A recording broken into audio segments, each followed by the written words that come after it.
Hi சொந்தங்களே, மதிய வணக்கம். சாப்பிட்டாச்சா எல்லாரும்? மதிய சாப்பாடு முடிச்சிட்டிங்களா? நான் இப்போ தான் ரெடி பண்ணிகிட்டு இருக்கேன். இன்றைக்கி வந்து கடைசி வெள்ளிக்கிழமை. நான் எனக்கு சாம்பார் வச்சு சாப்பிட விருப்பமே கிடையாது. எனக்கு பிடிக்கல சாம்பார் இன்றைக்கி. அதனால் நான் வந்துட்டு இன்றைக்கி புளி தண்ணி தாளித்து சாப்பிட்லான்னு இருக்கேன். அதனால் கொஞ்சமாக நான் எண்ணெய் ஊற்றிக்கிறேன். இங்கே வாங்க, தேவையான அளவுக்கு நான் புளி கரைச்சி வச்சுருக்கேன். கொஞ்சமாக ஒரு 1/2 ஸ்பூன் சீரகம் வச்சுருக்கேன். கொஞ்சம் கடுகு வச்சுருக்கேன். உள்ளி கட் வச்சுருக்கேன். 2 மிளகா வச்சுருக்கேன். காய்ப்பொடி வச்சுருக்கேன். இதை தான் தாளிக்க போகிறேன். எண்ணெய் காஞ்சிருச்சு. கடுகு போட்டுக்கிறேன். உள்ளியும் பச்சை மிளகா போட்டுக்கிறேன்.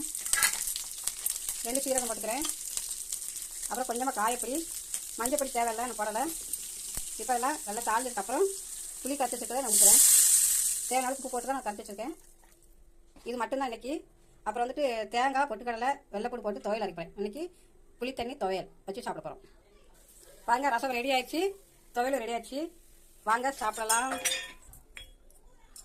வாங்க சாப்பிட்லாம். இங்கே பாருங்கள், எனக்கு ரொம்ப ரொம்ப பிடிக்கும். இந்த மாதிரி யாருக்கெல்லாம் பிடிக்கும்னு எனக்கு கமெண்ட் பாக்ஸ் சொல்லுங்கள்.